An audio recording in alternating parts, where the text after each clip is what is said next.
Hey, what's up, y'all? This is Lewis Speaks 2024, and today I want to talk to you all about global apathy and the anger of this world. I realize that right now people are on edge.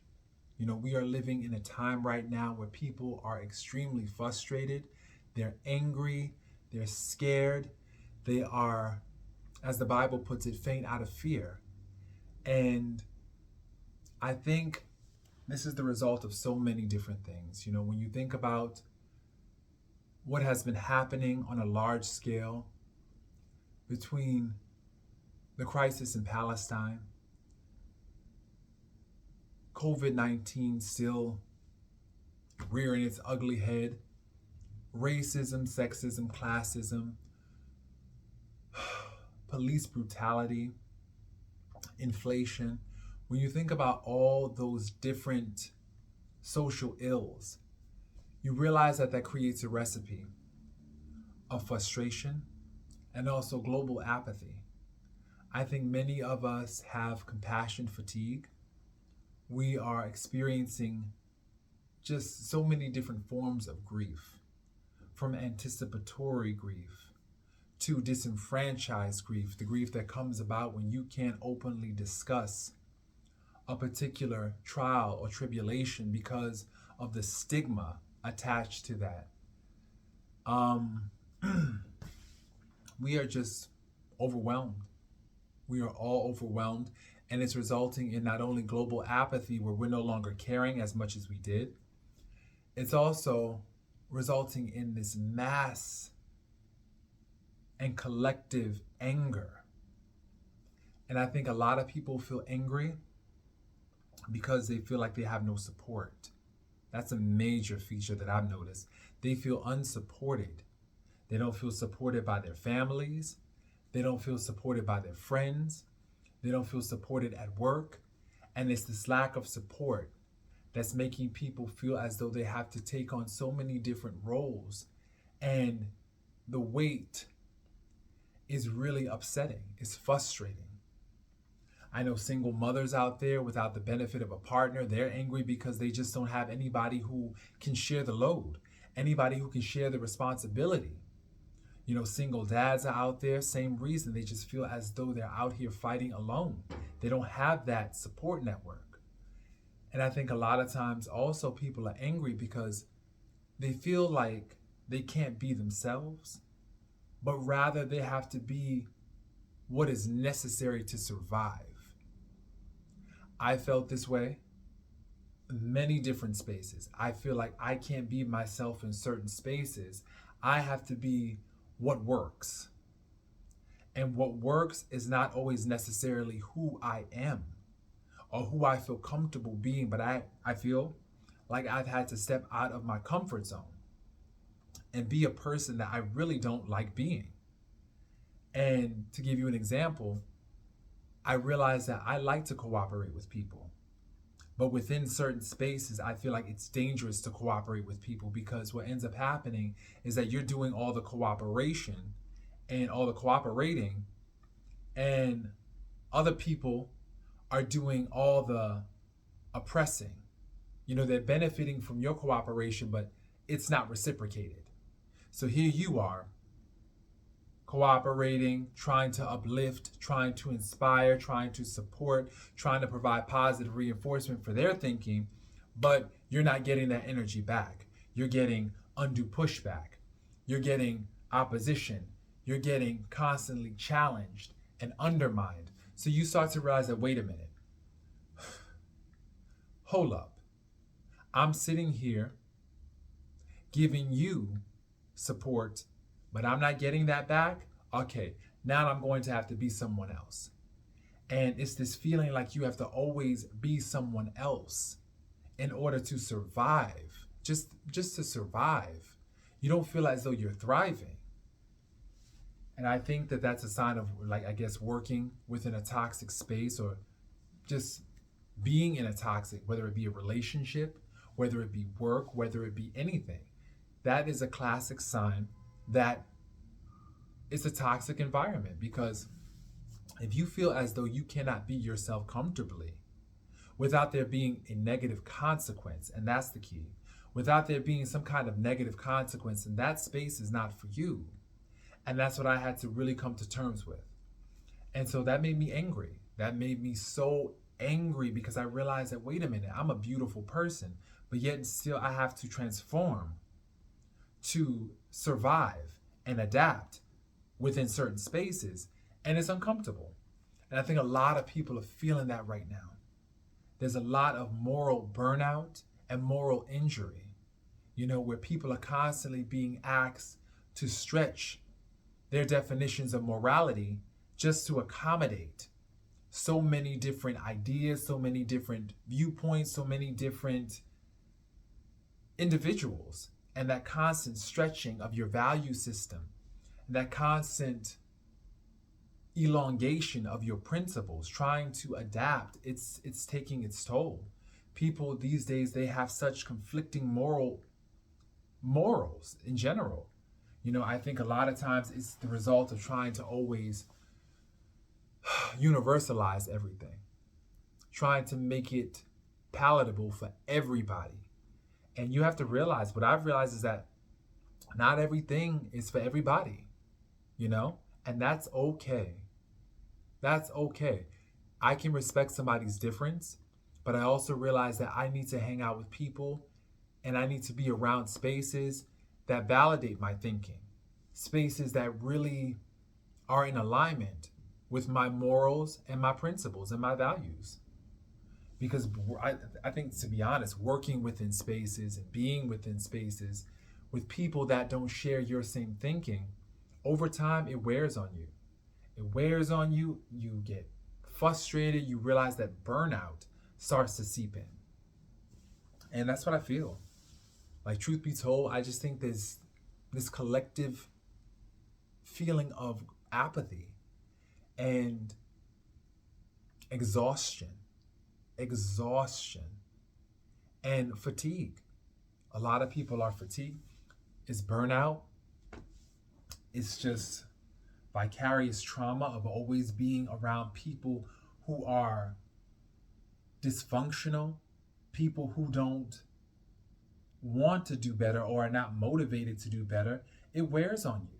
It wears on you day in and day out. And as a social worker, I am a social worker, it is exhausting. Having to constantly confront every single day the ills of this world, and then feel powerless because the systems contribute and oftentimes exacerbate these ills. And I've learned, truth be told, as a mental health counselor, the system is broken and it does not want people to get better because it thrives on the sickness of other people. It thrives, and on the surface, it purports all these different mission statements and these different ideals. But the truth of the matter is, we know that when people don't have access to the basic necessities of life, food, clothing, shelter, we know what the outcome is. Yet and still, we continue to turn a blind eye to it. Yet and still, we continue to create performative programs that really do not address human needs whatsoever, but rather are like a band-aid to a bullet wound. We know that. And so it's really exhausting having to do that day in and day out. And I think personally, I want a collective vacation for us all. I would love a collective vacation where we at least get a week off, all of us, a week off with pay. Or at least revise this 5-day work schedule, because this 5-day work week is not working anymore. People are just not motivated. This is why you have people going to work and just not caring anymore. They're just like, whatever. They just don't care because they are exhausted. And they also don't see a point. What's the point? What's the point besides a paycheck? There has to be more than just a couple of measly zeros at the end of your check. And even if it's your purpose, because I genuinely, don't get me wrong, I love what I do. I was created for this. This is my career. This is my dream, at least one of my dreams. At the same time, What makes it a nightmare is when you don't have the support or the encouragement or even the investment. You know, who is invested in my development? Besides a select few loved ones, who is invested in my development? I ask that question to you too. Who is currently invested in your development? You know, because a lot of people, they just are not invested. And I think it's that lack of investment that ultimately wears on people. You know? So why people are angry is the lack of support. Genuine support, not performative, you know, not just something you can measure and check off on your to-do list. Is it genuine support? Do people feel heard? Do they feel cared for? You know? Can people be themselves and be loved for that? A lot of us, as I mentioned earlier in this video, we feel as though we have to be what gets the job done as opposed to who we are. And this constant having to fabricate and inflate and fudge who we are just to get a job done, you get tired of it. You sincerely and genuinely get tired of it. And I think that's where I'm at right now, along with a lot of people in this world. That is where I'm at. You know, just this exhaustion, you know, and I'm trying to think what might be helpful for that. What might be helpful is, once again, a collective vacation. I think what might be helpful also is having that support, having a support with people that genuinely look like you, feel like you do, representation, you know, this not seeing ourselves represented within certain spaces, it eats away at you. It eats away at your self-esteem, your confidence, all that. You know, having people that share your same belief system, you know, community, that's what we need. We talk a lot about adult villages, you know, because they have a saying, it takes a village to raise a child, but it also takes a village to maintain an adult, you know, an adult community. You know, it takes a village. Where's our villages? Our villages are currently being burnt down by substance abuse, mental health issues. There's just so much damage happening within our village. Incarceration, mass incarceration, you know, premature death as a result of overdoses. There's just so much happening within our village. Our village is being burnt down. And so I think it's really important that we re-examine our village. Because to be honest, I think that if you have a strong support system, you can practically get through anything. If you know that there are people out here that are lifting you up, you can get through anything. But when you're out here fighting every day by yourself, or feeling by yourself, you may have the select few family and friends, but they don't really connect with your experience, you know? And so you feel sometimes like you're out here not represented, unprotected. You know, this definitely triggers some unhealed childhood wounds, where if you didn't have a caretaker in your life, be it a mother or a father, you are out here feeling unprotected. And so what ends up happening is that you go within certain spaces and you look to be mothered, or you look to be fathered, or you look to be reparented, but those spaces only serve as, you know, spaces that just re-traumatize you. The re-traumatization is real. These spaces just end up re-victimizing you, re-traumatizing you, and so you have to basically go back and try to heal and find that healing in other spaces. Me personally, I am of the belief that we heal in relationships. We heal in relationships. Oftentimes relationships break us, and relationships can put us back together again. But it's got to be the right relationship, not just any relationship, because the wrong relationship will only re-injure you. And so the thing about it is trying to find that right relationship, that right person, you know, or that right group of people, your right tribe. Where's the right tribe? And so I think this is why people are angry, because they're not finding their people. They're not finding their people. They feel as though they got to be something that they're not just to survive.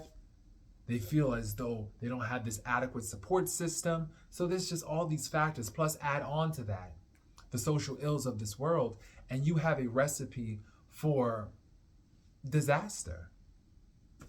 You know, so a lot of people right now, they're going through it. So if you're out there right now and you're going through it, just know that you are not alone in your struggle. You know, you have community right here. You have community with the people that are watching, with the people that are tuning in. And I think that's why we oftentimes get on these platforms, because we want to show people, at least myself. I know that I get on here because I want to show people that you're not alone. You are in good company. You are definitely not without support, because there are people out here who are going through exactly what you're going through. And when you're tempted to feel like you're alone, or when you suffer from terminal uniqueness, when you feel as though your situation is unique only to you, like you're the only person going through it, you're not. You are not. Trust and believe. There are people out here that are definitely going through what you're going through, and you have a community of healers trying their best to uplift. But once again, this is the circle of love, circle of support. And so it's about offering that support, but also giving that support, you know, offering it, giving it, and also receiving. So it's give, receive, you know? So I hope this video was helpful. If you are out there right now and you're frustrated and you're angry by what's happening in the world, just know that you're not alone. There's a lot that we have to contend with. There's a lot that we're going through right now. And there's so many deaths that we are grieving right now. Be it with members of our family, or being those small deaths, which is the death of our ego, the death of our friendships, death of our I would say our idealism. You know, the death of our idealism is definitely a death that's not really spoken of. You know, a lot of us are just disillusioned because we have suffered a death of our idealism. We thought that people in this world were something so great, and then we lo and behold find out that it's just not what we thought. And so there are a lot of people right now trying to nurse disillusionment with government, with friends, family, co-workers, everything. They're nursing that disillusionment. And so it's a hard job. It's a hard job right now. But once again, self-care, you got to love on yourself. You got to definitely stop pouring into yourself and giving yourself all the things that you wish other people would give to you. You got to also take some risks, some safe risks. You have to take those risks. And a lot of us don't want to, in terms of meeting other people, socializing, stepping out of our comfort zone. But you got to do it in order to find your tribe, because your tribe is not going to come knocking at your door. They're not going to be like, I'm here. I'm everything you need. No. You have to go out there and build that. And it's hard because you're just afraid. You're just afraid, you know. You've gone through so many disappointments in the past, and you're just like, oh, God, I got to go through this again, you know. And I get it. But once again, take a breather. Take a breather. Take a mini vacation. And then jump right back in. Because once again, this is not about giving up. It's about continuing on trying to find your place in the sun. That's what it is. And loving yourself along the way. So I hope this video was helpful for you. Definitely like, subscribe, share. Let me know what your thoughts are in terms of what's going on in your world and what things are making you angry right now, and what can you do to address that anger. You know, that definitely is helpful. It's going to be helpful for so many. So I wish you a wonderful, wonderful 2024. Peace, y'all.